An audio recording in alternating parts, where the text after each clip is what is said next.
tarde, queridas famílias, mamãe, papai. Aqui é a Juliana, responsável pelo Departamento de Psicologia Escolar do CDI Santa Maria. E eu tô achando ótimo essa nossa comunicação pelas telinhas, em que a gente pode dialogar e trazer reflexões sobre temas tão importantes do desenvolvimento infantil das nossas crianças. Hoje eu queria conversar um pouquinho sobre a sexualidade infantil, trazer um pouquinho da definição, o que é, como ela ocorre e as etapas da sexualidade infantil durante essa primeira infância. A sexualidade infantil é essa necessidade que todo ser humano tem, que é inerente, ele já nasce com essa capacidade de dar e receber afeto, de se entregar, de se doar e de poder sentir sensações prazerosas nessa interação com o outro, que nos acalenta, que nos dá uma sensação de conforto e de vida, né, de que estamos vindo. Então, a sexualidade, ela fala um pouco desse movimento que eu faço, né, para me relacionar, para me autoerotizar, para me autoestimar, buscando essa saciação, buscando alguma coisa externa que me satisfaça. E a gente começa a falar desta energia que me proporciona para frente, que me faz buscar algo para ter prazer. Então, a sexualidade não é apenas o sexo, mas é qualquer movimento, qualquer expressão que eu transmito prazer entre as pessoas e que nós temos desde antes ao nascer e durante toda a nossa vida. Quando a gente nasce, o ato de sugar, de se alimentar, de ser amamentado no seio materno já são registros, né, mnêmicos que a gente fala dessa primeira sexualidade infantil. Todo ser humano é desejante e ele busca objetos para se ligar. Então, a gente diz que a sexualidade é uma parte primordial na formação psíquica, na formação emocional, na constituição da nossa subjetividade e da cultura, porque é algo universal. Todo mundo tem uma disposição psíquica para buscar e para desejar e ser satisfeito. Na psicologia, a gente dá o nome de pulsão, que é algo que pulsa. É este movimento de ir em direção a alguma coisa. Então, é como, assim, quando eu vou em busca de alguma coisa, eu entro num estado de excitação, de uma tensão corporal, e eu preciso saciar essa excitação para ter a gratificação, que é o prazer. Então, o corpo entra numa tensão corporal, ele se mobiliza, ele se pressiona para buscar, então ele fica imbuído de muita energia libidinal, que a gente fala, para buscar o seu objetivo, né? Para poder se saciar, para poder se gratificar. E desde quando a criança nasce, né? Os primórdios daquele choro que é a busca de fome, a busca de saciação, a criança, na verdade, ela já está empregando uma certa energia para conseguir a saciação. Quando ela encontra a saciação, essa gratificação, ela experimenta uma sensação de prazer muito gostosa. E aí ela passa a querer repetir essa sensação gostosa. E é isso que nasce esta famosa sexualidade infantil. A gente quer repetir essa experiência tão prazerosa, né? Então, essa satisfação, né, ela ocorre através do que nós chamamos de zonas erógenas, tá? Então, as zonas erógenas são partes do nosso corpo que vão, né, produzindo essa tensão, produzindo essa excitação para serem, né, para buscarem o seu objetivo final. Então, a criança ela vai passando por fases e cada fase a zona erógena do corpo muda. Por exemplo, quando a criança nasce até o primeiro aninho, a gente fala que é uma fase oral, porque toda a parte erógena se encontra na boca. Ela se satisfaz colocando objetos na boca, experimentando, se alimentando, né, sugando a chupeta, sugando o seio materno. Então, e ela vai experimentando esses movimentos de sentir fome, que é se sentir em privação, né?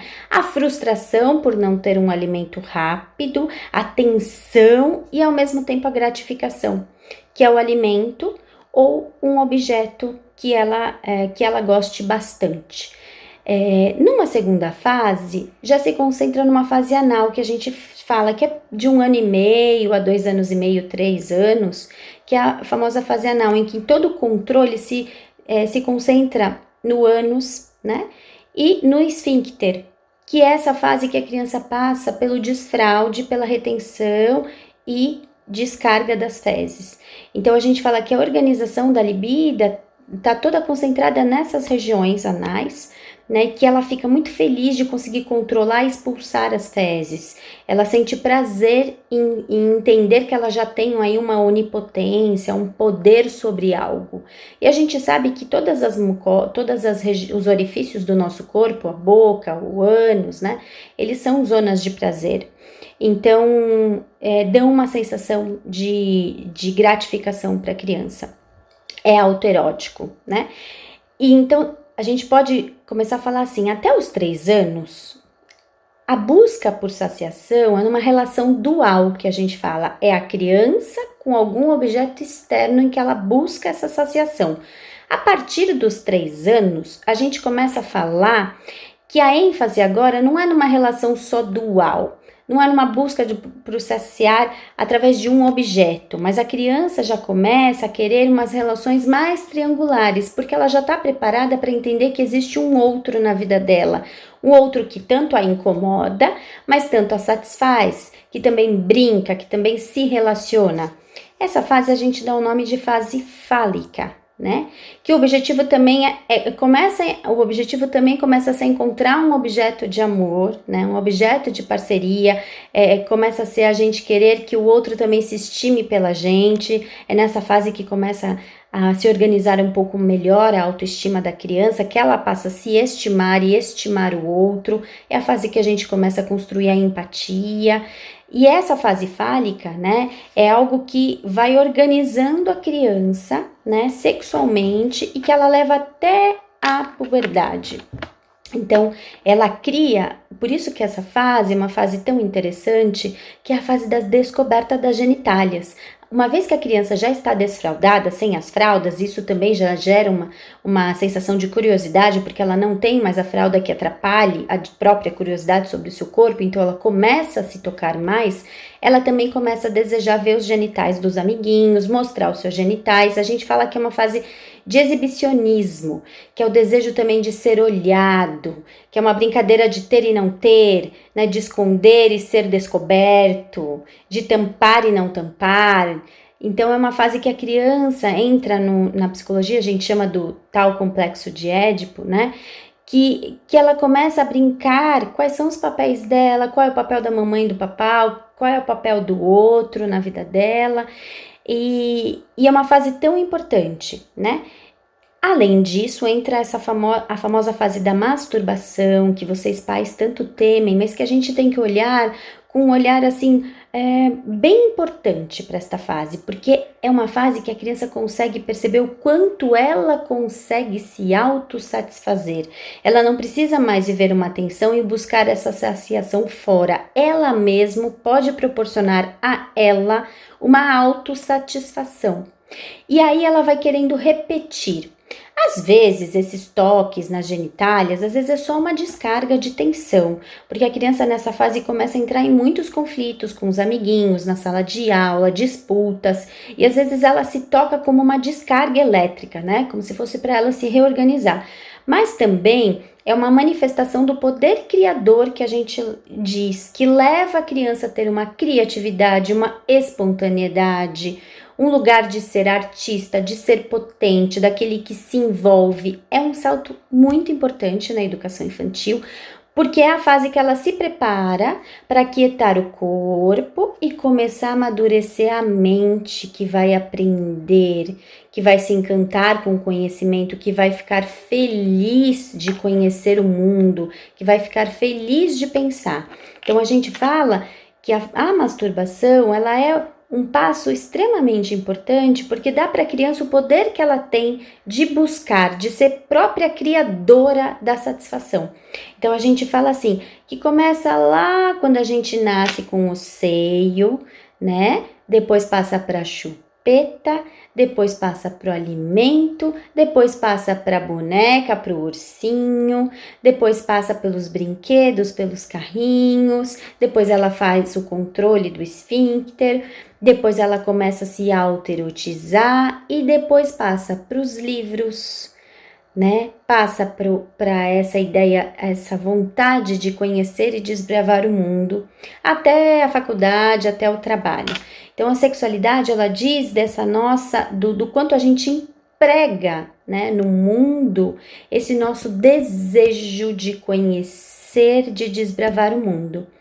Então, papais e mamães, é uma fase que vocês têm que estar muito atentos, acompanhar, explicar um pouquinho o que é público, o que é privado, né? Contar para a criança aonde que ela tem, que o corpinho só ela toca, que é uma coisa muito privada, que ela tem que fazer num lugar conhecido, então que ela tem que fazer sozinha, no banheiro. Não é pra gente colocar uma ditadura ou colocar uma proibição, porque senão a gente inibe todo o processo de criação da criança. A gente vai contornando, vai tirando o foco da criança. Na escola a gente faz essas estratégias e explicando para a criança que isso que é gostoso, que é prazeroso, mas que tem um lugar secreto e privado para ser feito. A gente tira o foco da criança para uma outra atividade tão prazerosa quanto ela ter prazer nela. Então a gente faz um deslocamento, né? A gente vai tirando o foco e mudando, vai colocando ela como ajudante, como líder, vai fazendo ela conseguir ajudar outros coleguinhas, a ser destacada, para ela começar a enxergar que o prazer pode estar em várias outras esferas. É assim que a gente trabalha, até uma hora que a criança não precisa mais se autoerotizar, que ela se própria acalenta, ela se própria organiza, e aí ela começa a descobrir os prazeres de outras coisas, tá bom? Essas são as dicas para a gente pensar na sexualidade infantil.